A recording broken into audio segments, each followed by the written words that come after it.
অকালে প্রয়াণ হলো তরুণ আইনজীবী পলাশকান্তি বর্মণের। মৃত্যুকালে বয়স হয়েছিল 51 বছর। গতকাল মধ্যরাতে আগরতলার এক বেসরকারি হাসপাতালে হৃদরোগে আক্রান্ত হয়ে মৃত্যুবরণ করেন তিনি। গত মাসের 16 তারিখ কলকাতার একটি বেসরকারি হাসপাতালে পিত্তনালীর সংযোগস্থলে একটি স্ট্যান্ড বসানো হয়। গত 2 দিন পূর্বে শরীরে প্রচণ্ড বিষক্রিয়া শুরু হলে আগরতলা একটি হাসপাতালে ভর্তি করানো হয় পলাশকে। গতকাল মধ্যরাতে হঠাৎ তিনি মৃত্যুর কোলে ঢলে পড়ে। তার অকাল প্রয়াণে সোনামুড়া মহকুমা জুড়ে শোকের ছায়া বিরাজ করছে। 2000 সালে শুরু থেকে সোনামুড়া বার অ্যাসোসিয়েশনে যুক্ত হয়ে আইনজীবীর কাজ শুরু করেন। খুব অল্প সময়ে সকলের মধ্যে জনপ্রিয় হয়ে ওঠেন আইনজীবী পলাশ। বিশেষ করে প্রান্তিক শহর সোনামুড়ায় সাধারণ মানুষকে আইনি পরিষেবা দিয়ে অনেকটাই মানুষের মুখে মুখে ছড়িয়ে পড়ে পলাশকান্তি বর্মণের নাম। সোনামুড়ার শিক্ষাবিদ পরিমল কান্তি বর্মণের ছেলে পলাশ বর্মণ নিজের পেশা আইনজীবী হিসেবে পছন্দ করে নেয় নিজেই।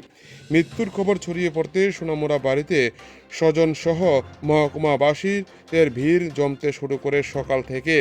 দুপুরে মৃতদেহ আগরতলা থেকে নিজ বাড়িতে নিয়ে আসা হয়।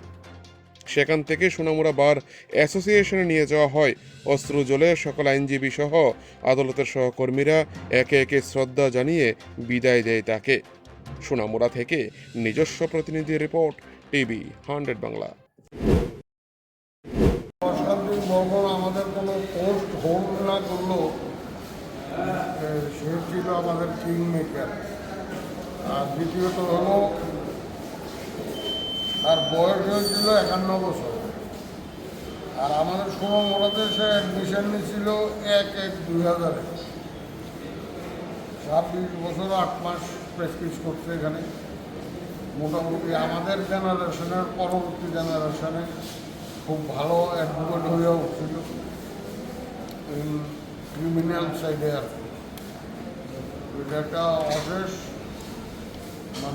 আমাদের ক্ষতি হয়ে গেছে গা পরবর্তী সময় আমাদের জেনারেশনের লেগেও।